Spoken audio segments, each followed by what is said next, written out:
elektrisches Tor. Aufstieg rechts. Der deutsche Spargelkult müsse enden. Germany's beleaguered defense minister has temporarily dropped his PhD title. Volkswagen ist eine Perle der deutschen Industrie und ich glaube, das kann man ich weiß, wie viel Liebe dahinter steckt. Wenn Glühweinstände aufgebaut werden, wenn Spargel-Weltmeister ist China, denn die bauen 60 Mal. Hey everybody, this is Ted. Hi, it's Michelle. Welcome back to Spaßbremse. We've got a very special episode for you today with a couple guests, including Nick and Ciarán of Corner Späti. Welcome, guys. Yo, what's up? I'm here to get drunk and talk about the parties.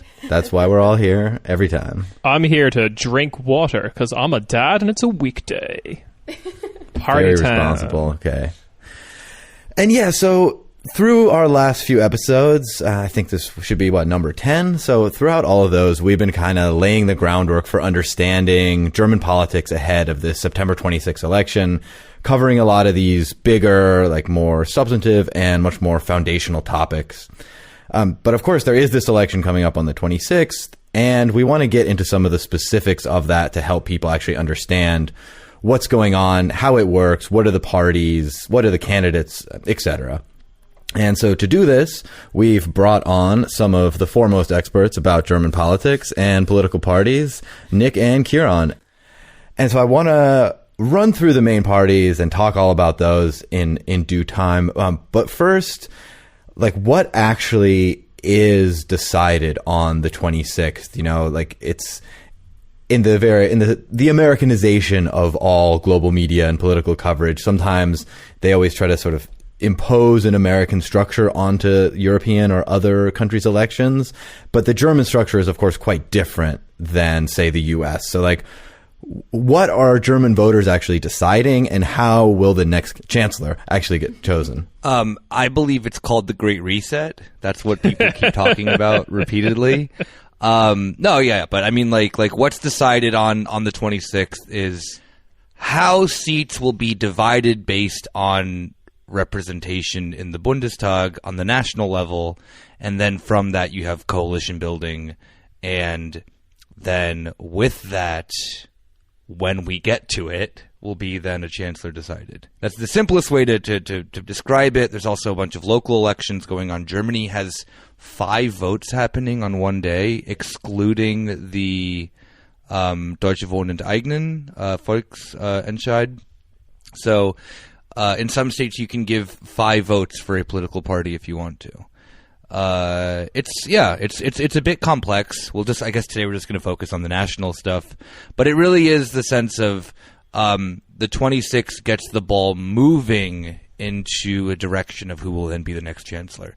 And as we saw last election in 2017, that process can take a long ass time. We went into the next year without Germany having a coalition because, and we'll get to him, Christian Lindner, being the big brain boy that he is, just did not want to give up that he was not going to get the finance ministry and got kicked out of talks. Yeah, so what Nick's referring to here is the negotiations, post the 2017 election, where they wanted to do a so-called Jamaica coalition, which would be they love those. Black. I know they love the coalition names. Be Black, the CDU, Merkel's party at the time, the Greens, the Green Party, and Yellow, which is the FDP, the sort of pro-business liberal party, and they weren't actually able to come to an agreement to do a coalition, so they ended up doing another GroKo, grand coalition of the CDU, which was voted down by the SPD. Internal mechanisms of the SPD, which is kind of really funny. SPD campaigned on not doing it again as well. Yeah. So that election. It's actually, before we go into this election, one of the funniest things is how, in 2017, the, thing that Olaf Scholz has been kind of, low-key campaigning about in, at the debates or whatever, I've been so proud of being part of the GroKo. I've come through, I've stepped up, we've been just, having a great time, killing it, governing our asses off. But it's an issue that was splitting the SPD, making the SPD maybe one of the most unpopular parties in its entire history, because they went back into the Grand Coalition, something that I think that has been overwhelmingly unpopular for at least the last two Merkel cabinets, it just has been the one that then's the easiest to, I mean, yet Germany, we were talking about earlier the sense like the Americanization of politics. Germany has had Americanization of politics up until very recently, that you have just two parties, and then like maybe another party. Actually, first off, you have one party, the CDU, and then you have another party that then come around and like maybe get to govern with them. Yeah, exactly. And so, yeah, from the perspective, say, if you're from the SPD, like you've effectively been voting for that party, and then all they've been doing is going into coalition and then propping up the opposition, your opponent party, the CDU. So people got pretty frustrated with that. But all of this is just to say that what's decided on the 26th is the actual seat share in the Bundestag, the German parliament. And so, which could be getting like a third bigger. Yeah. Well, that's the other thing. So you have two votes in Germany. Your second vote is just for the party in general and determines the proportional representation. So they actually do have proportional representation here. It's not like a first past the post thing like the UK or something.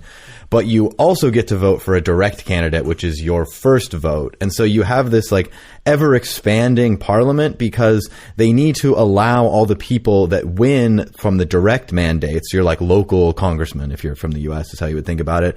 But they then need to rebalance the proportions with the second vote. So you have this just like ever growing mass of people getting, lovely pensions. So good for them.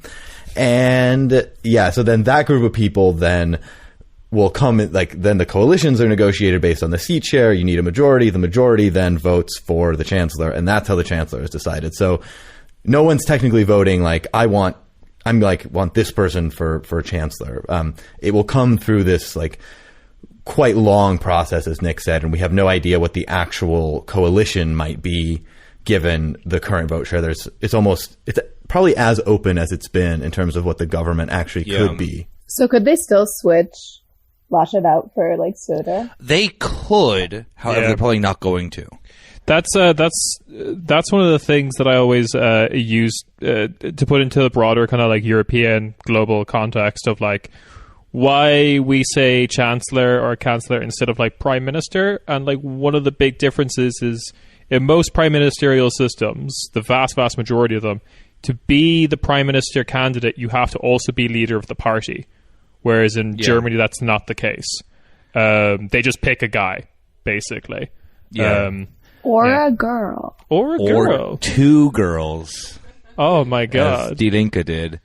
So yeah, like the CDU, CSU could technically switch out. Like nothing's really set in stone. I think most people listening will know who like the main players in German politics are. Armin Laschet, obviously the CDU candidate, ideally who they would want to replace Merkel. Markus Söder was like kind of waiting in the wings, like looked like he could have been a strong candidate. As you guys have aptly described it on your show, he has kind of like drunk uncle swag, and Laschet has like is like the low energy drunk uncle. Exactly, yeah. He's the drunk uncle that comes and just like eats everything, but then like Marcus and no one likes, like doesn't play cool games with the kids, like isn't funny. Marcus Söder is a drunk uncle who's like also grilling and like he's a vibe. Yeah, he's like he would probably be fun to like cook some bratwurst with. You know, he has awful politics, but yeah.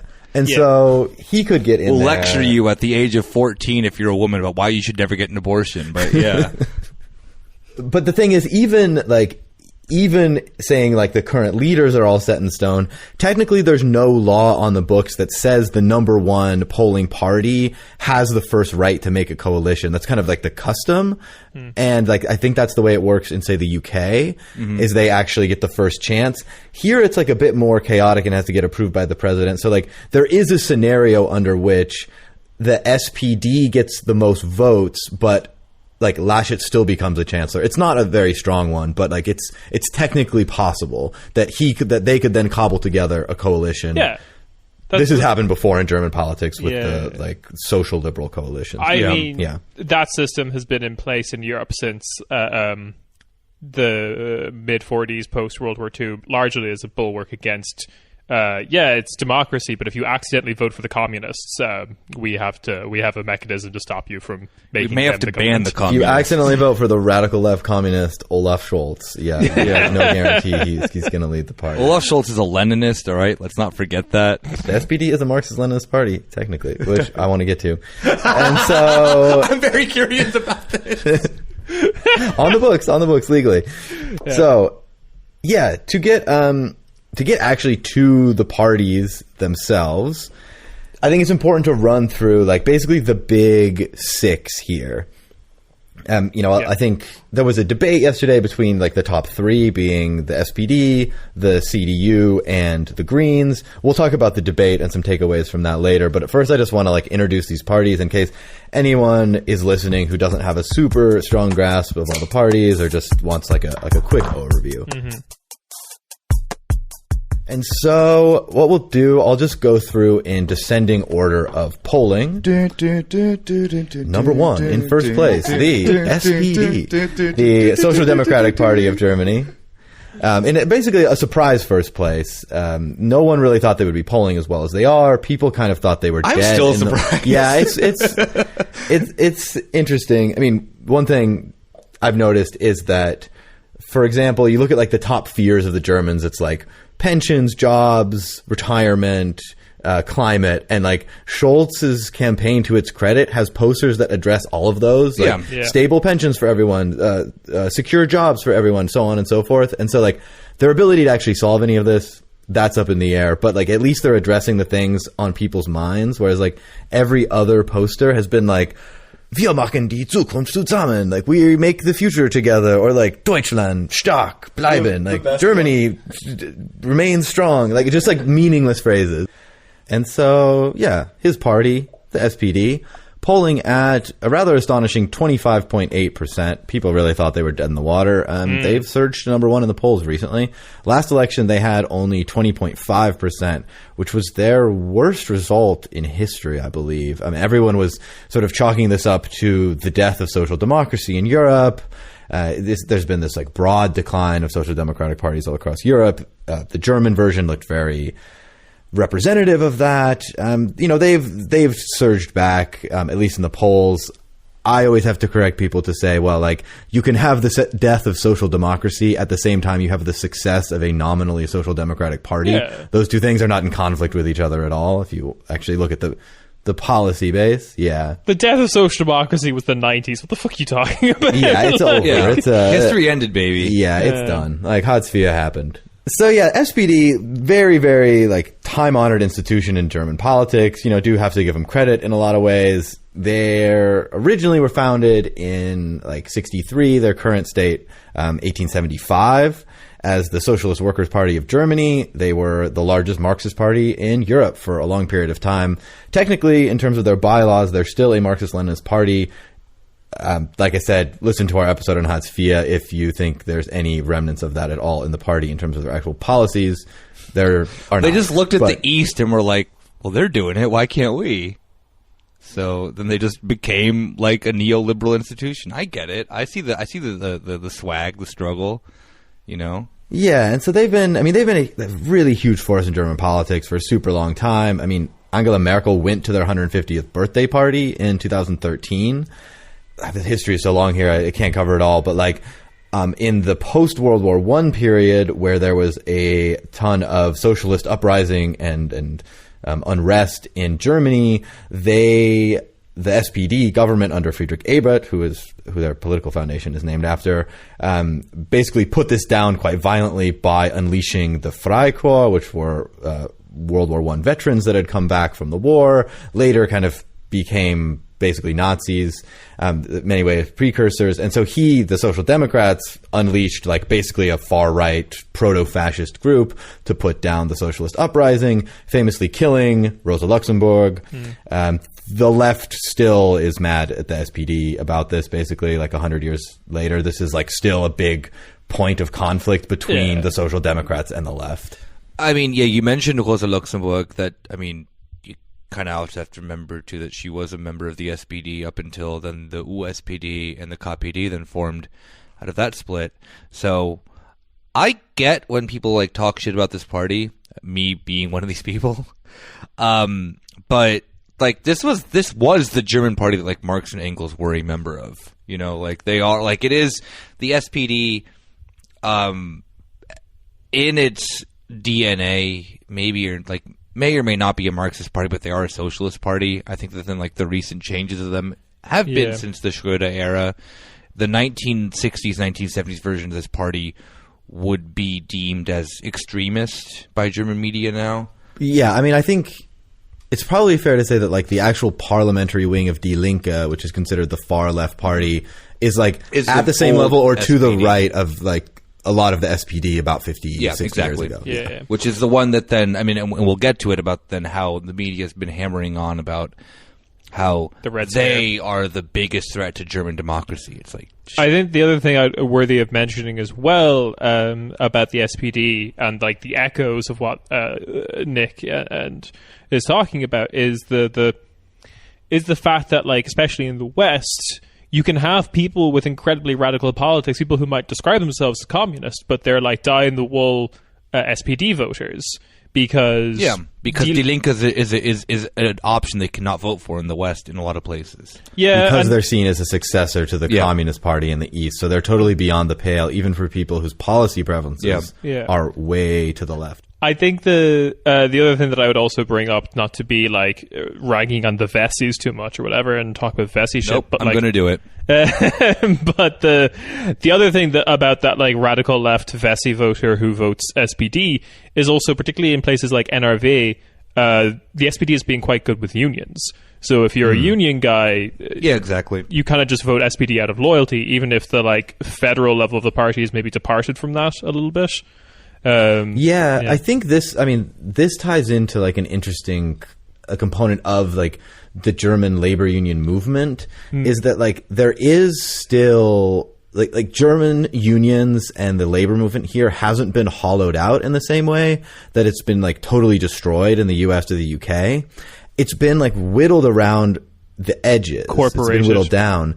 But like there's still this very core segment of very like privileged labor, I'm not saying privilege in like they don't deserve it way, but like there's a fairly well off like manufacturing core in this country. Maybe you're in IG Metall, you're working in like the heavy manufacturing that still exists in Germany, and like they still have like quite good contracts, fairly good working conditions, and they still have jobs in a way that you just don't have in the former industrial areas of the US or the UK or other countries. And so there has been deindustrialization here, but not nearly to the same degree. And so there is this like core historical SPD union base that hasn't been totally obliterated in the way that like the labor union base of the north of England has.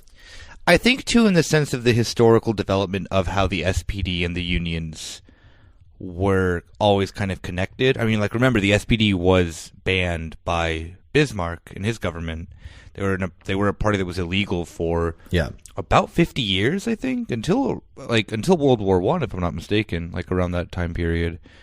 And but they claimed, again on the controversy about them, they claimed to be like Kaisertreu. During World War I, they were like, we're like we're a Marxist-Leninist party, except we definitely support this war, which is just like workers slaughtering each other. Yeah, totally. Split absolutely. The party, But it is that then that you have this thing of a party that then has had this very deep union connection, but then also because of Germany's union connection that then is from Bismarck's construction of the like what we call now like the Soziale Marktwirtschaft has kind of taken a lot of the teeth out of what unions can do in Germany. So like while unions in Germany have a lot of sway with the political movements, unions, like the thing that's actually really interesting about the US in this context, and I don't want to like harp back to the US, but the fact that unions are like kind of powerless in a weird way makes them powerful in a way that then they can't exist. Like wildcat strikes were illegal in Germany, and like they're illegal in the US too, but then like there was a string of wildcat strikes 2 years ago in the US that like did a lot of good policy change, particularly like the teachers union strikes that like we all kind of that was Kentucky, think back on what it was Kentucky, right? Or was that it was multiple states, not even just Kentucky. But in Germany, like that, like we're having like the train strikes now, but those are negotiated like months beforehand. You're allowed to have, so like I think 60% of your staff can go on strike. Airplane strikes function the same way. Like Lufthansa has strikes relatively frequent as well. But like the trains still operate. Yeah, People the don't trains really still understand that operate, at yeah. all. They literally just have them. Just It's not It like wasn't France even with a that city, just inconvenient. where the whole country grinds to a halt. Yeah. And- Because labor here is like it's much more institutionalized. Like it's integrated into the functioning of the bureaucracy. state. It's like Yeah. And the SPD has allowed this to happen for a long time. Which, again, not to say not not saying this is good or a bad thing, but simply in the sense that then that there is like you were saying, there is this like hierarchy of labor that then exists within, or not the hierarchy, but like privilege of labor that exists within the SPD. There's like this protected core. Yeah. Of it. And you see this from the sense of then how labor unions and the SPD function within one another, of that they have lost a lot of. I don't want to say that they've lost their bite, but they've lost a lot of them, like the abilities to then do the things that then like make labor unions a little bit more aggressive in their tactics. Like that like it's not very legally militant, can't exist in Germany anymore. Before we move on, Olaf Scholz is their candidate, current finance minister, former mayor of Hamburg. He's pretty solidly on the neoliberal wing of the party. Yeah. He's kind of moved to the left in some Leninist. ways. He apparently read J.D. Vance's book, and that helped change his mind about a few things, which doesn't give me a lot of hope for his politics. He's not a super charismatic guy, but he's Google Olaf Scholz, Leninist. I'm not lying about this. He had hair also, so you can really track the move to the center when you start looking. I think actually Buy Rogaine, stay communist. It's easy. Yeah, the hair thing is actually a great comparison, because it's just like, he said he was a Leninist once. So it's like, yeah, but he also had hair once. Like, things change.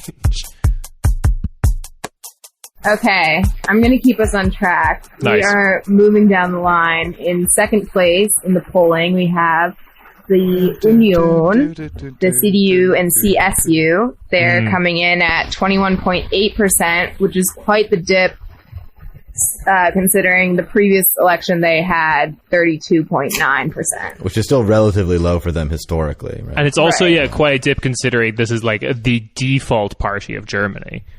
This is the party that everyone's allowed to like govern with. Yeah. The one party state is the CDU.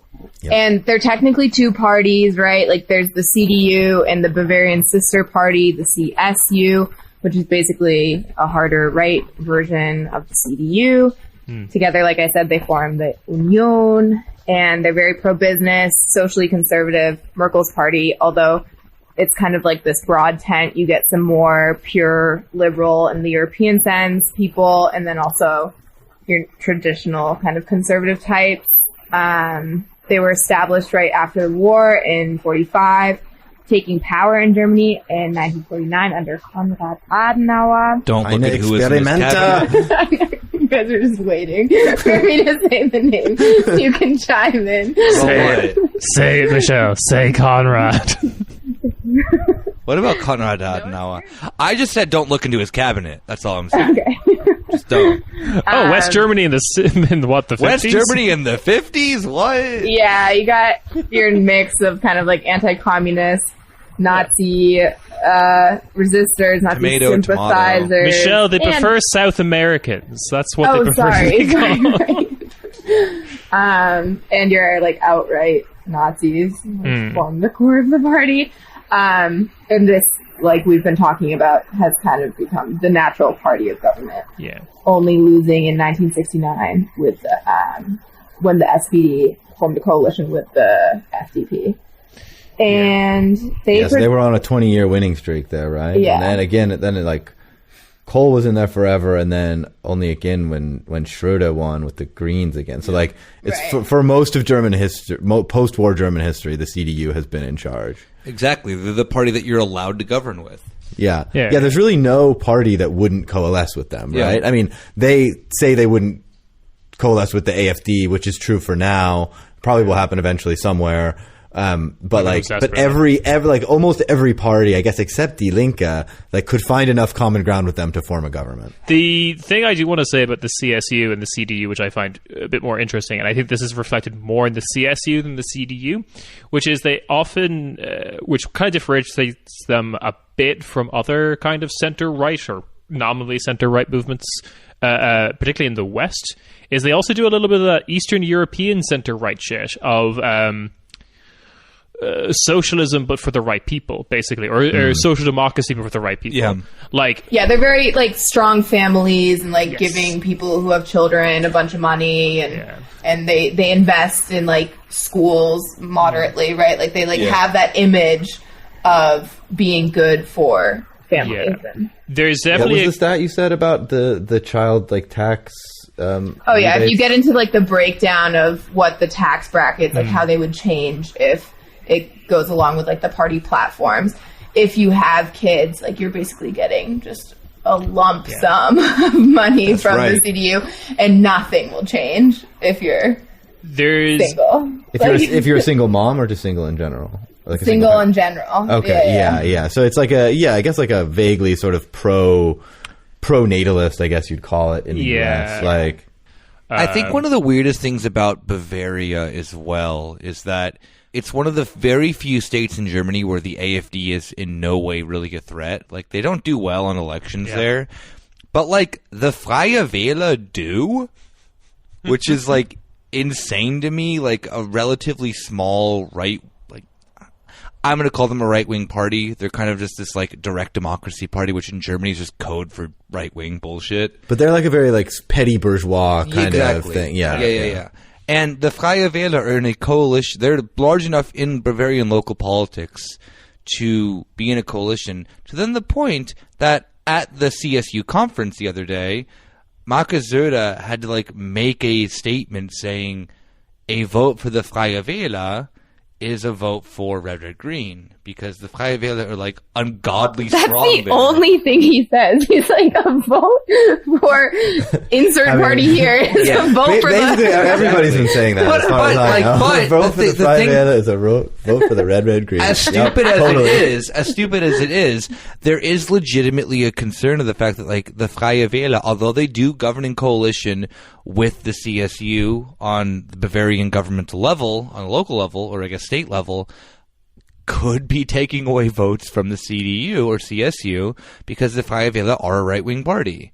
You know, the AfD has no ground really in Bavaria. They're like, I don't want to say that then the AfD only kind of like preys off of people who are like economically not doing well, but like kind of statistics show that that's like a little bit more so the case. You know, you don't vote for the AfD if you're doing like super well, unless you're just like really racist. And maybe that's why the AfD has doubled down on the racism this year. I don't know. But, yeah, the CSU kind of already had that politics in the bag of like, yeah, you know, we got the racism, we got the conservatism, we have the social welfare stuff, you know, for the good Christian shit, you know, like you have kids, you get lower tax bracket. Like, Bavaria's been on that for a while. You have a man who then is like telling, you know, that you can't wear a hijab in a classroom, but you have to have a cross in a classroom. All those bullet points of the AfD have been taken over in Bavaria years ago, you know. Yeah, so I mean, with the party in general, right? Like they're sort of I forget who famously said it. Was it Adenauer or someone else? But he said like the goal of the CDU has to be like there's no like credible party to the right of the CDU in Germany. Like take up all the space on the right. Yeah, and I mean like and so that's like they've kind of taken that lesson to heart, especially after the refugee influx in 2015, which saw the AfD support grow a lot. And so there's been this like all hands on deck kind of approach from the Union, like both parties that make it up, about how to stop the rise of the AfD. Merkel has like taken a slightly more centrist, not quite as openly xenophobic approach. And then the CSU has said like, okay, what if we basically just adopt all of the premises of the AfD to like take the wind out of their sails? And that's like worked pretty effectively, as Nick I mean, said. yeah. Just to wrap up this section about The second the part of it we're gonna Christian talk Democrats, they did preside over the reunification process of East and West, which, if you nothing bad listen to the whole series that we did, oh yeah, right, nothing Everything bad. went off without a hitch. And it was great. It was the perfect, CDU did and- great. equating the exchange rate at 1-to-1 was the greatest idea ever, and then 2-to-1. God King Cole, good for him. He did a good job. Exactly, and then Merkel takes over after Schroeder in 2005. Yada yada. We're here now. Literally, yeah, that is how it goes. It's literally like fast forward from 2005 to present. Nothing has happened. Yeah, yada yada. Here we are. Germany has gotten slightly worse in every way in the most boring way possible in the last 16 years. And now we have Armin Laschet in charge, and he just looks like an evil Keebler elf. Yeah, he looks like the Pillsbury Doughboy to me. He pinched him. Right. He's the current minister president of the CDU in NRW, North Rhine-Westphalia, Germany's largest state in the northwest, and he's had this like series of like gaffes, which we kind of talked about on the climate episode, but he's still like honestly holding relatively strong. Yeah, like they're still not going to drop below 20%, which is remarkable for how like high the floor is for the CDU in this country. Like he's done about everything wrong. Merkel has like bad politics, but is like a fairly formidable person. Armin Laschet has like similar to like worse politics and is just like awful at his job. Like he cannot answer questions. Yeah, like he can't the do basics, anything. Real basics. Armin Laschet's scandals of only last year are some of my favorite. Yeah, this is what I wanted to hear from you. You've been doing some Instagram research on his illustrious, his pretty handsome son. Not even just, all right, so the CDU, we're just going to go, like, do we want to go big down to small or small up to big? Give me the funniest one. Give me the funniest. The funniest one has to do with an Armin Laschet. Give me the Armin Laschet. All right, Armin Laschet. All right, I have to mention this maybe 3 times a week. Because I feel that everyone should know about this. So the CDU as a whole got in a lot of trouble for a lot of like procurement fraud that was happening because of particularly the masks. For those who do not know, Germany had for a very relatively long period of time the only legal mask was the FFP2 mask. Do not look into that because I looked into that already for you of why that was. Yes, it is a CDU money laundering scheme. The best one is that Armin Laschet and his Instagram influencer son, Joe Laschet, whose real name is Johannes Laschet, who looks like a poor man's Ryan Gosling. Yes, that's exactly. just every straight German guy over 30, though. Yeah, that's what they do. It was David Beckham in the 90s, and now it's fucking that. Jesus. Yeah. But Joe Laschet and his father, yes, that's right, Armin Laschet, head of the CDU and the chancellor candidate for them. Armin Laschet like made a deal go through so that then his son would get an Instagram like endorsement. I don't know how like it actually works, but like I guess like an Instagram endorsement or like a clothing deal or whatever it was, a sponsorship with a fashion company that this company ended up making PPEs, which did not work. There are warehouses full of PPEs that are pretty much have to be thrown away because they're useless, and these FFP2 masks. And then they did a second round of it, and the court in like Wuppertal had to like shut it down and be like, this is very clearly procurement fraud. This is a non-competitive contract that's been given to a company, but it was all done so that Joe Laschet could get more Instagram clout, which just ruined my brain because I have then also too, being your, troop on the ground, I have gotten in Instagram fights with Joe Laschet about this. Oh yeah. To where that he has told me on multiple occasions to do my research, and I'm like, baby, I already did. And then I have not been blocked by him yet. Because if you hadn't done procurement fraud and someone randomly on Instagram accused you of procurement fraud, like, how would you react to that if you had no idea what they were talking about? You just would not respond to that person. You would, exactly. Joe Laschet, you're guilty. I know you are, because you wouldn't say if you weren't guilty. If you weren't guilty, you would say, I didn't do it. If you were guilty, you would say, do your research. I'm sorry, I'm not alleging guilt of any crime for any German politician. I do not. This is all allegedly. I'm just saying speculatively. If I were to do that, I wouldn't have made the same decision. Yes. So I don't know what the libel laws in this country are. Do your research. Yeah, is what I'm just trying to say. This is Wirtschafts. Die Wirtschaftspartei. Exactly. They're the business Which, party. To and be this is very business. fair, Yeah. very fair, what is more wirtschaftlich than just like open corruption? Nothing. That's it.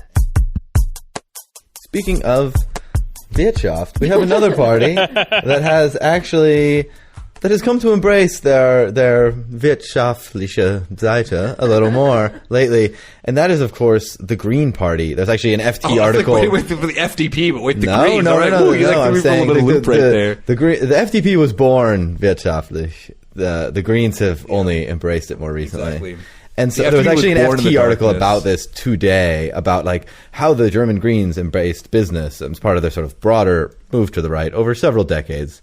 And so, the Green Party, I think probably to people of like left-leaning sympathies, you probably hear like Greens, you think, okay, maybe this is friendly, maybe this is sort of up my alley, maybe they have some good policies. You see their sunflower branding. Yeah, You're like, wow. they like riding bicycles. They're good. I mean, they have They some. talk about the bumblebees a lot. They have some okay policies. I'm not trying to be like totally unfair, but like what you see and what they market themselves as and who they were 50 years ago, 40 years ago is not who they are today. And I think that's like the most important thing to know about the German Greens.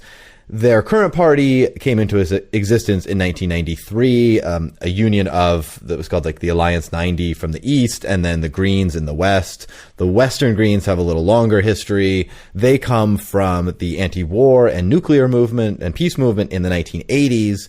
Started out really with like very radical elements and have since moved right. I mean, there's like, this has been circulating on Twitter a lot, but there's this funny poster of the Greens in the 80s that was like, said like, West Germany, get out of NATO.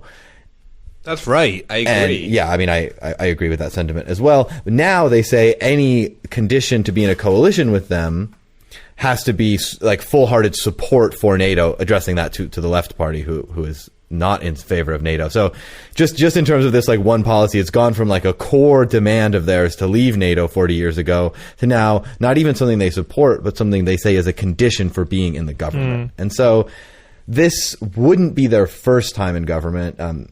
In almost all coalition possibilities, they do figure in. There's a very, very high likelihood that the Greens will be in the next government. This will not be their first time in government, despite how it's kind of discussed like they're this like newcomer. They were part of the Rot-Grün Regierung under Gerhard Schröder. Again, They went to Afghanistan. Yeah. And yeah, they supported like the bombing in they supported like foreign military interventions.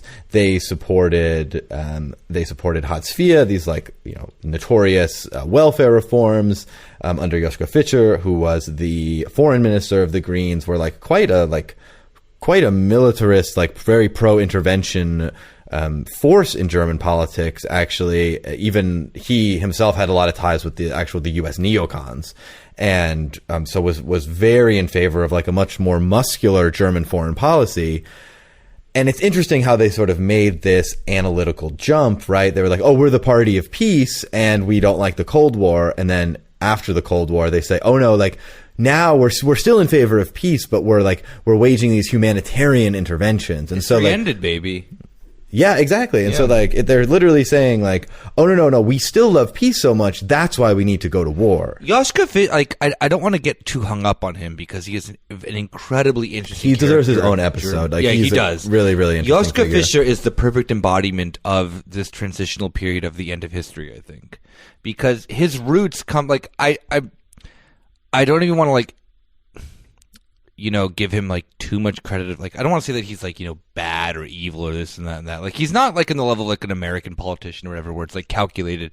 Joschka Fischer like does this thing that like the Greens do, where they think that they're on the right side of history continuously, and is duped, like genuinely duped. And I do legitimately think that someone like Joschka Fischer went into these discussions of going into Afghanistan with then like the right feeling in his heart because of where the world was post 9/11, and then getting fucked, continuously. Just the Greens are a party that then can be embodied in the sense that because they have no actual ideological structure beyond that of green politics currently, their stuff can be continuously molded and duped. Yeah, and it's like if you only have these vague values, like you say we want climate protection and we want peace, but you don't give then them you can a approach playbook those of how to anyways. do We can it. say we need to do climate protection through a more like an eco-socialist approach, or you can say we need to do a market-based thing. You can say we're going to have peace through disarmament, or you're going to say we can have peace through military intervention. So if all you're saying is these like broad, nice-sounding ideals, there's not really any like policy or ideological grounding there. And I think that's why you've been able to see the Greens move as far right in a lot of ways as you can. Like, I want to be clear, like not all of their platform is terrible. Like their economic policy domestically is better than the other main parties. They're the only one willing to entertain getting rid of the debt brake. So that's just good. That needs to happen in order to actually do enough investment to avert a climate catastrophe. But yeah, overall, they've had this approach, which is like coming closer to business and then seeing business as an ally in the fight against climate change rather than an obstacle or like an enemy to be overcome. And so they've given this like very pro-business mindset and this approach. They've adopted this in lieu of any kind of broader structural change. Annalena Baerbock is their chancellor candidate. She's fairly on the right wing of the party, not as right as the other co-chair, Habeck, but like both on like they call them like the realos, like the realist, as opposed to the fundis, the fundamentalists. And there's been like this long internal battle in the party, and basically the realos have triumphed pretty substantially, you could say. Yeah, I mean, the Greens, something that, like, Nick's mentioned on Corner Späti before, is, like, the Greens are also kind of, like, all over the place. And we saw this with the debate last night when, like, Baerbock was questioned about, like, the expropriation, Deutsche Wohnen Co. Enteignen. She was like, oh, that's only in Berlin. And, well, like, why is that only in Berlin? Like, why is there a section of your party that is doing something that you have to, like, back away from so like skittishly? Right, because the Greens here are fairly supportive of it, not explicitly in the way Die Linke is, but they're not like condemning. No, they are. They support it in their local. They support it, but like you're not seeing signs. Like they're not campaigning on it. No, absolutely. Yeah, true. But the thing about like the Greens all over, like one thing that we've fixated on our show quite a bit is the Baden-Württemberg Greens, which are in coalition in that state, in the southwest of Germany, if anyone doesn't know. It's where the Black Forest is. And Stuttgart. Very wealthy state. Very wealthy with a lot state. Of car manufacturing, Lib Bavaria, you could think of it. But like they are very much in the kind of, how to say this without being libelous, they tend to have politics that are very beneficial to Daimler, the large car manufacturer based in Stuttgart, and they work with the CDU there as well. But again, like, not to say that this is like there's just varying degrees of left to right of this party all across the country as well, because there's other things like you said, the Greens here in Berlin are quite to the left, especially compared to other Green parties. But at the same time, they're also big pushers of privatizing the S-Bahn. Which is the thing. I don't think any Green voter in this city, like the average Green voter in the city, knows they're trying to do. Well, I mean, that's just because of European competition law, and they're pro-Europe, and so they don't really want to do it, but they just love Europe so much. I love Europe too. Yeah, but I don't want to say that. There's nothing else that comes with that statement. Just that. Sure, it's coming out. Yeah. But like, I'm joining a smaller party that we may get to that may melt Ciarán's brain. But yeah, so the getting back to the Greens, though, they are very wishy-washy in their core principles, and that allows them to kind of like go everywhere, nowhere at the same time. And then at this, they're also very heavily reliant on branding, quite a bit. Of we are the Greens, with the Green Party. Yeah, Michelle mentioned the sunflower that looks quite sexy. Exactly. Yeah. I'd vote for it. I'd vote for the sunflower. It's a nice sunflower. The sunflower on the green background, like it looks good. And I think this also ties back into the more radical past I was mentioning. Where they were like heavily anti-war, and had this, like in many ways, we're like a quite radical, like a radical party. Like if I were my age in mid 1980s, like I probably would have been drawn to that party if I lived in West Germany. Like they had some very promising elements, but they're able to kind of draw on that history as a source of credibility, especially as their base has aged, has gotten much more prosperous. You know, they've kind of become like the urban like new petty bourgeoisie. And so, you know, the people that are successful, you know, they work in some inane startup job or a doctor or whatever, you know, like stereotypically like Prenzlauer Berg, like one of the Yes.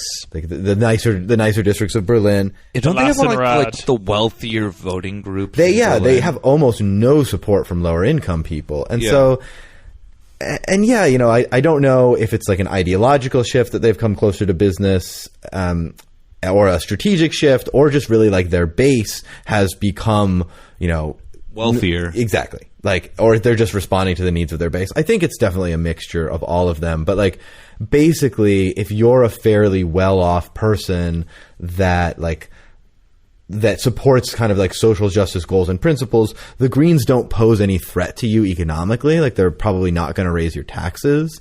Yeah. And so you get to feel good about them and like about your vote without really posing like a big economic risk to yourself. I mean, like, they have a fairly progressive plan. You might, if you're making like €150,000 a year, your taxes might go up a bit, but it's like, you're fairly secure in a way that, like, say if Die Linke managed to get a majority, which will never happen, but like, if you made a few $100,000 a year, you would probably feel the bite of taxes like quite a lot more, and your life might actually change a bit. With the Greens, you don't really have to worry about that.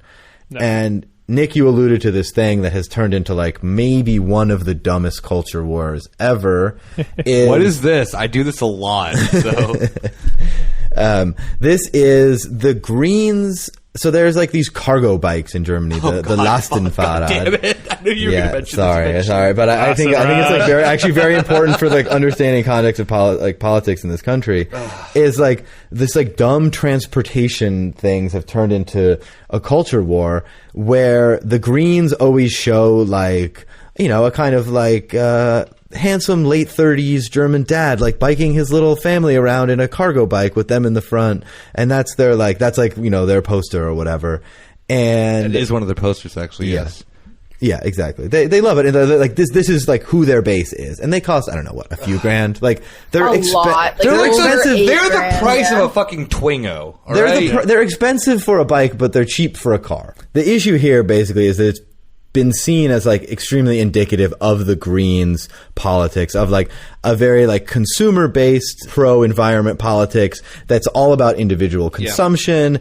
It's like it requires a like significant investment of capital on the actual individual's part, and so they get to feel good and smug about it, but like this isn't actually a recipe for any kind of broader systemic change, as you guys mentioned, like by just massively investing in public transit or something. And so it really epitomizes people's critique of the Greens, I think, both on the left and the right.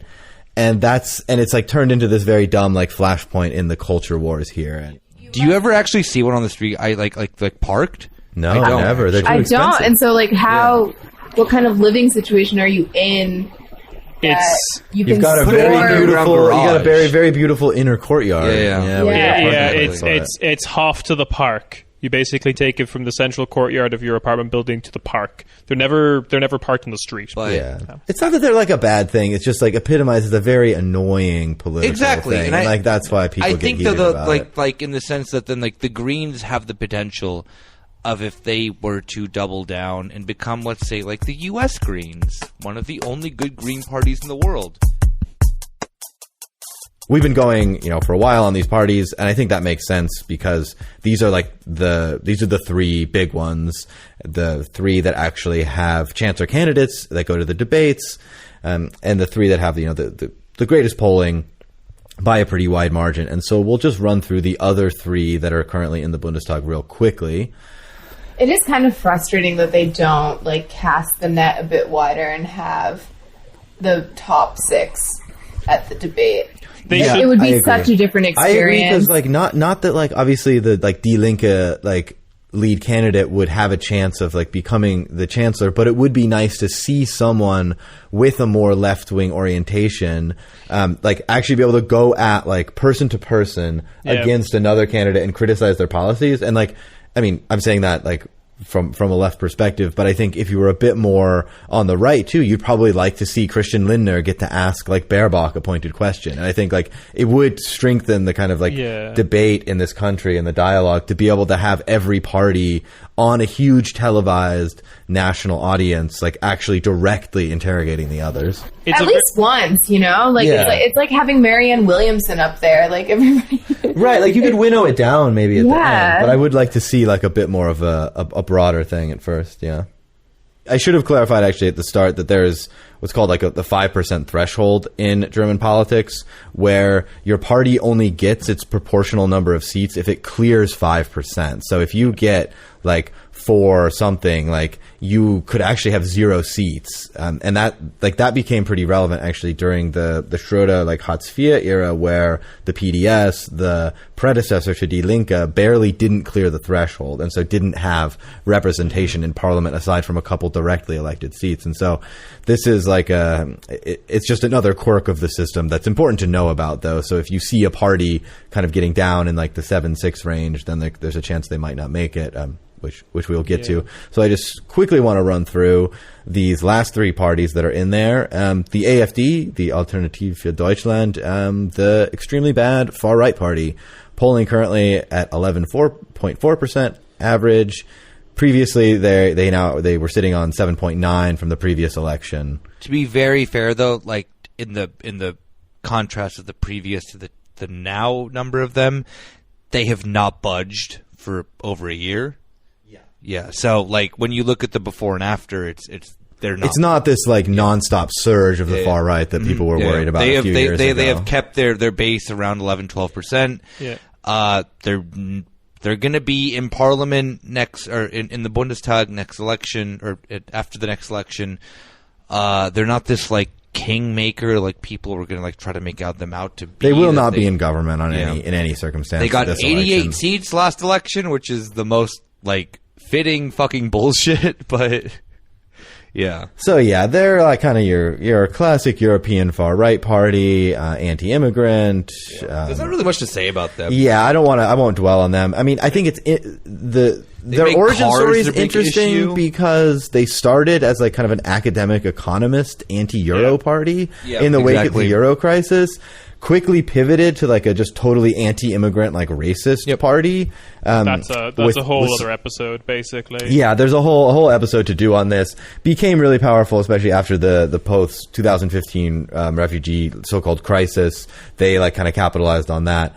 Not a lot to say. They just run the gamut of your like terrible politics of misogyny, xenophobia, being extremely pro-car, because like we said, the whole transportation thing has like turned into a Do you want to fuck your car is the real question. If so, AfD or another party maybe. Yes. Speaking of the other car-loving party, well, I guess there's 3 car-loving parties. Maybe the most vehement car-loving party is the FDP, the Free Democrats. You said that you don't want to talk about this party, but I got a lot to say about this. Yeah, we'll let you go, but we're gonna try to contain the beast here. All right. If the CDU is the party of business, the FDP is the party of business, but with a Z. Business. Exactly. Yeah. The FDP is my favorite party in Germany. They're very crazy. So they call themselves classically liberal, and I think that makes sense because if you meet someone and they call themselves a classical liberal, go away from them. Do not talk to them. Get away. They want you to think they really like Adam Smith. No, but they Hayek, really actually just really racist. They really like Barry Goldwater. And exactly. Shit like that. Yeah, so they're like, psychopaths. Remember when liberalism those kind of guys. Remember when liberalism was first founded and all those great things were happening, like slavery and women couldn't vote. Yeah, nothing bad ever, just vibes. Yeah. But Hamilton, the musical. Exactly. I love the FDP. I mean, not in the sense I would ever vote for them. You're an innovator. Right? I'm an innovator. Like the future. I'm always doing photos. I'm always doing pictures like this. This is a podcast, Nick. Jesus. I just tented my hands. This is like up miracle hands, but upright. Yeah, exactly. I'm tenting my hands. I'm telling you how to score with ladies. I'm a cool, chill guy. I corner people at parties to tell them about Bitcoin, whether they want to hear it or not. Well, but you're only talking about one part of the party. The FDP is made up of two types of people. One, pickup artists, Bitcoin bros, losers, and the other are like, you see those couples that's like one woman who's like 55 with blonde hair ripping a G-Class around the corner and like murdering someone on their bicycle. Exactly. With a like landlord husband who's like dressed like he's going golfing, except he's like just walking around Friedrichstrasse in Berlin. Like that couple and like that guy are the party. Yo, can I be their third? We really dig your vibe, Nick. We saw you from across the bar. The one thing I want to say about them in the context of a wider world is that, like, while they're kind of pitched internationally as this, like, centrist party, because that's the best way you can really place them, as, like, being, like, in between. I will not dare do that. I'm going to place them as, like, a relatively, like, far right-wing party. Right, but in the European context, right, they'd be in the ALDE, right? Yeah. The, like, more like, we love Europe. Well, you know more about them. Yeah. So it's an interesting thing because that is not true. Like, one of the things that happened with the last time they were in the 2017 election, when they were like supposedly going to be a coalition partner, they didn't want to work with the Greens because the Greens were too good to immigrants. Like, this is something that, like, their equivalent in the UK, like the Lib Dems, could never say publicly. Yeah. Like, they're very different from other... In this respect, they're definitely very different from other centre parties across Europe, with maybe only, like, the C's in Spain being a decent comparison. Yeah, the thing that I love about the FDP, because remember, I've mentioned 3 times, I think, now that I love this party, is that they embody the truest sense of liberalism within a Western European country. That is that they are racist. They like don't like migrants. They have changed their policy positions on this like multiple times to like now this election they're pro-migrant. Last election, if I'm not mistaken, they were anti-migrant.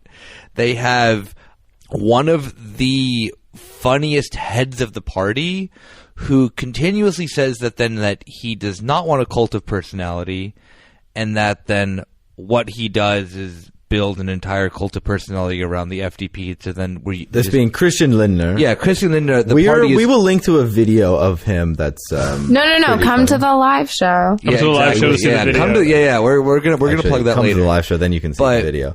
Describe Christian Lindner. Christian Lindner is that dude that you knew when you were in high school who's like wearing a suit to school. I mean, it depends where you go to school, but rolly backpack kid, business boy. I would say he traded his roller backpack out at 12 for like a leather briefcase. Yeah, exactly. Because he was like, I'm done being a nerd. I'm like a business genius now. Yeah. He's kind of like a blonde spiked hair guy. Like I think probably a lot of his appeal is that like the woman driving the G-Class thinks he's handsome. Like I think that's a big Christian part of Lindner. appeal. That's exactly it. Christian Lindner thinks that he is a fucking 10. And all right, as a bisexual man, I will tell you, Christian Lindner's a fucking 3. All right, Christian Lindner is just don't even. I think he's so average looking. But he's below average. No, the fact that then Christian Lindner is so overconfident, like he has 6 photos. I found 5 the other day, but it turned into 6 the other day. Yeah, 6 photos are around Berlin, at least alone, of Christian Lindner. 6 different photos for the national election. He is full of himself. The best one being him with like a light on it's late at night. He's on his desk. There's like a giant stack of papers, like just like piled burning high the midnight oil. Nie gab es mehr zu tun. Never has there been more to do. As if like Christian's just there like going through papers, and it's also funny because they're the party that's like we need like digitalization. And so Christian Lindner with facts, please. Christian's just going through the stacks of papers, like doing I don't know. Is he like stamping Anmeldungen or like whatever? I have no idea. Let's do an episode all about the FDP. I would love to. Every one of these parties needs their own episode. I mean, if you want to talk about the FDP, this needs a whole series. And I should just say one last thing about this before we move on to our 6th and final party is I find it funny, and this ties back to the Greens as well, is at the start of the debate last night, Baerbock was asked about coalition possibilities. And the main two possibilities that look like there might be are the SPD, the Greens, and then one of a third party. And that's either going to be Die Linke, who we'll get to, the left party, or the FDP, who we've just been talking about.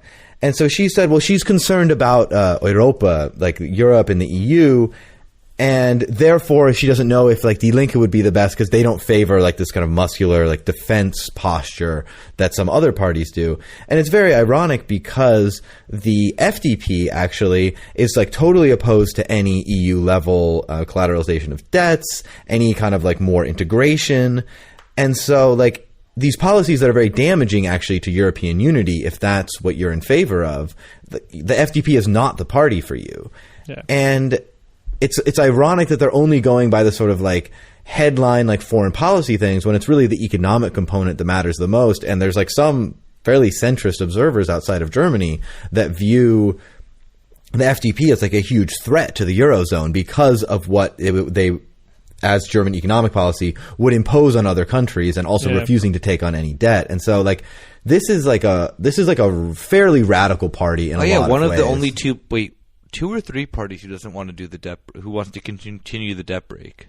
Yeah, and like without any exceptions or something like full Schwarze Null, we mentioned this on the fiscal politics episode, but like the FDP is probably the most radical about this and like goes counter to everything that Philippa was saying in her interview about like everything that makes sense and we should do. The FDP is more opposed to that than the CDU or any other parties. Like CDU is like actually it's the only party policy position that then they're like low key stayed true to up until Corona. Yeah. And the FDP is like hardcore radical on this in like a really, really like destructive because way. I can run a country the way that I run a household, which is I don't know what I'm doing, but like let's see what happens. Yeah, and it's ironic for the party that sells themselves as the business party to have like a completely like zero grasp of macroeconomics. Oh yeah. They have no understanding of anything other than the most childish version of like. They paid attention in the first like week of Econ 101 and then pieced out and thought they learned everything. I think it's exemplified perfectly in the Berlin local politician, the Sebastian guy. What's Shaya? Yeah. Shaya? Who is like, who has I have no idea how to pronounce it. He does have bisexual light posting, but he's on a crusade against the Enteignen people, and he just lies constantly. On Twitter. Yeah. Poster, which is brilliant. I mean, that dude just has no idea. Like, he keeps repeating, like, the same lies, and, like, Tagesspiegel keeps being like, this guy's lying. Yeah, just misrepresenting the economics of how it works when, like, a publicly owned asset this is what happens when I, like, read the first 3 paragraphs of an economic textbook and I base my entire ideology off it. And then only read Ayn Rand. This is an entire political party who watches movies like American Psycho and Wolf of Wall Street and then goes, cool. That's their main takeaway. Does the same thing too, baby. Oh yeah, I saw that. But it's very surface level. I think looking at a picture of any of these lead candidates, whether it's the Berlin or the National, you'll probably get their vibe just by looking at them. 100%. FDP. Yeah, not good. And actually like a pretty crazy thing that the two center-left parties, the Greens and the SPD, are thinking about doing a coalition with them instead of the left. Like, the left would maybe make them push their, like, pensions or minimum wage, like, slightly higher. Whereas, like, the literally FDP... €1 higher. Yeah, exactly. So they could... For example, the left wants 13, the Greens and the SPD want 12. Okay, maybe they could settle at 12.50. Whereas Christian Lindner is demanding to be the head of the finance ministry, which is effectively a veto player over the entire German political system. Yeah. There would be a lot of disappointments and a lot of problems in a red-red-green coalition, and like people who support Die Linke would like have to swallow quite a lot of very bitter pills in that government. But it is the only hope for like any vaguely progressive, vaguely decent thing to happen, and that can transition us to Die Linke, the actual party. That I think probably all of us are hoping a bit gets into the government. Like we said, it's difficult with the math and the different negotiations that could happen there. This is the leftmost party in the Bundestag. They're often depicted as like the radical left, or like very uncharitably as like a sort of a mirror image of the AfD, which is like extremely stupid. Armin Laschet was trying to say that. Baerbock, to her credit last night, was like, no, that's completely dangerous. That doesn't make any sense. Like, they're just like a social democratic party with like slightly more left-wing views than other parties, which is true in their current state. They were founded as a result of the merger of the PDS, the Party of Democratic Socialism, which is the successor to the SED, the Socialist Unity Party, the ruling party in East Germany, and the Wahlalternative Soziale Gerechtigkeit Party, which was like a split away from the WASG, which is a split away from the SPD after people resigned in protest from Hartz IV. So there's this like... That's right. Yep. The real ones. Yeah, exactly. And so there's this like splinter movement of the SPD from the West meets the like former socialists of the East, and they form Die Linke, just called literally the left. And so, you know, they like, yes, they have this like lineage that goes way back in terms like this like convoluted process I just described. So like technically there's some like very old lineage to the actual Communist Party of East Germany. Yeah. These people are not going to implement another GDR if they're polling at, you know, currently about 6%. Like, one, they wouldn't do that if they had a majority. Two, they won't. I'm not going to vote for them. Then what the fuck? Two, they wouldn't have the power to do it within the coalition at all. You know, they're social democratic. There's some old communists in the party, mostly people that are just a bit too left for the SPD. Their policy positions poll pretty well overall. Mm-hmm. They're not great at translating that into actual votes. They're the worst at their. They're not like, great at ground marketing. Campaign. They're horrible at it. It is so depressing because Die Linke, like you said, has like the most. I would probably just say it's a pretty straightforward, generic social democratic platform. People don't like military interventions. They want better pensions. They want better minimum wage. They want better health care. Die Linke supports all of this stuff, but they very much struggle to connect with the average German. Yeah, because they're like, I mean, first off, their posters are just like Bild slogans half the time, it looks like. Or look like MediaMarkt commercials, which is like the Best Buy of Germany. It's a darn shame because the for anyone listening to this podcast, the kind of activist wing of Die Linke is also quite good. So like in that respect, their ground game is kind of good, but like messaging and marketing is a real big problem. And like brief history, like one of the most successful breakaway like candidates or personalities they had on like on a national level was also a person who held like really heinous beliefs that like half the party membership didn't like Wagenknecht. Yeah. This is a huge split in the party, and so like this is a party polling at less than 10% with huge internal divisions within that relatively small amount. Damn, the left has internal divisions? What? I know it would have to be the first time in history that a left party the first time ever. Well, I'm not going to like undersell this a little bit because like they caused a split within the party, but the thing was Wagenknecht on a national level was like weirdly popular, like outside of Die Linke as well, which was what caused a lot of people to like, some enthusiastically sided with her, others kind of like reluctantly sided with her, of like, well, she's really popular kind of thing. But she's kind of died down. I think she's still present, but like she's the head candidate in NRV. She is, yeah. She led this movement like called Aufstehen, like stand up, went into the ground which totally fell apart. But it was basically like, it was like what, about 2017, a little after, where like there was this idea that like the secret to winning is doing leftist economics plus racism, basically. Yeah, so she tried to piggyback on the like art of revolution thing that like Bernie was doing, but like not well. No, not well at all. And also so it totally split the party because a lot of the party is committed to like social justice and like racial inequality. I mean, like the vast majority of the party. And she tried to be like, oh, well, we can win back the working class if we do leftist economics plus racism. And, you know, that didn't work and didn't reach any agreement in the party, like, thankfully, because people weren't in support of that. But that did a lot of damage to it,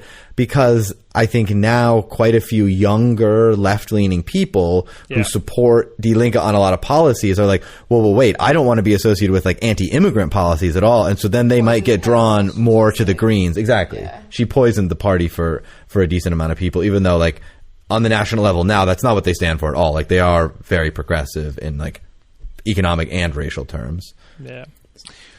Which is a shame. It is, but I mean, in spite of it, there is a chance that they might enter national government for the first time. And so, yeah, that wraps up the parties. We've definitely been going long today. There's a lot to talk about with all these fun little American brain organizations. thought we had to talk about 2 parties, and that was it. So I did not come prepared. So, no, it's all good. Thanks, guys, for sticking through it. Are there any other parties you would like to highlight real quickly? No one else is going to clear the 5%. Ciarán, no, don't do it. I'm going to go off. Anyone who's listened to Corner Späti probably knows that I've become terminally obsessed with the political party Volt, which is a pan-European party. The reason we're obsessed with it on Corner Späti is because it is basically... it's kind of like your neoliberalized Greens, neoliberalized SPD, but without any of the, like, credentials or history that would make them in any way redeemable. Like, imagine the Greens, but they didn't have, like, an anti-NATO movement in their past. Or imagine the SPD if they didn't have, like, the loyalty of, like, unions or, like, socialists in the West or whatever you would consider decent. See that they're grifters? Plus, like, a little McKinsey on top there, am I right? Yeah, exactly. Oh, yeah. The 3 founders come from McKinsey & Co., which is, just go to the Wikipedia page and look at the controversy section of McKinsey & Co. if you want a fun read. Ciarán, not all McKinsey & Co. They could at least denounce it, at the very fucking least. I think the thing is they campaign somewhat left, somewhat progressively, and I think that has unfortunately tricked some people, because of a lot of different things. They oppose Deutsche Wohnen Co. Enteignung. They're very much opposed to the idea of reintroducing a wealth tax in this country. A lot of little stuff that is very much required to, like, have a decent Germany, in my opinion. And they also operate in other European countries, so you can see the positions they've taken there. Weirdly, in the Netherlands, they're, like, for defense spending in NATO and stuff like that. They're not good. They're also weirdly naive. It's a whole thing I'm obsessed with. We've done, like, 2 or 3 episodes on Corner Späti about them and their weird funding that they have. Can I share my favorite party now? Yeah. I wanted to go around. We should be clear that, Ciarán, they're pretty irrelevant on the national level, right? Oh yeah. But, like, you gave a rogue prediction to me when we weren't recording that they could end up in the actual Berlin Senate. I believe they could end up in Berlin government. They're already in local governments in a lot of places like Berlin, which is a lot of urban settings. They're in the Cologne local government. They're in the Bonn local government. They're in the Hamburg local government. So I think it's probably going to happen here. All right, Nick, who's your favorite small party? My favorite small party is an oldie but a goodie, because they got in one of the dumbest controversies this year. It is the DKP, the German Communist Party, because they cried wolf after they did not hand their paperwork in time. Started yelling on social media that this is fascism, that they did not hand their paperwork in on time. I mean, that's what I say every time I don't hand in my paperwork on time. Me too.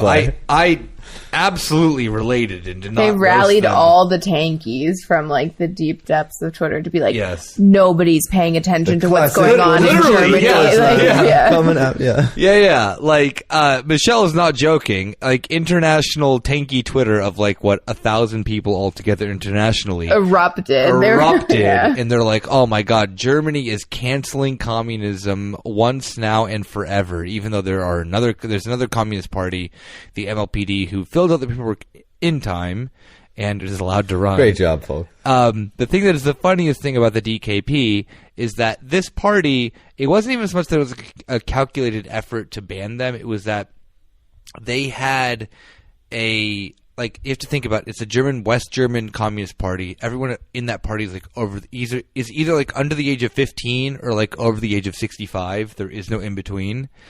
And one of the party heads apparently had an agreement with the election council to hand their paperwork in later, and they've been doing that every year for the past 6 years.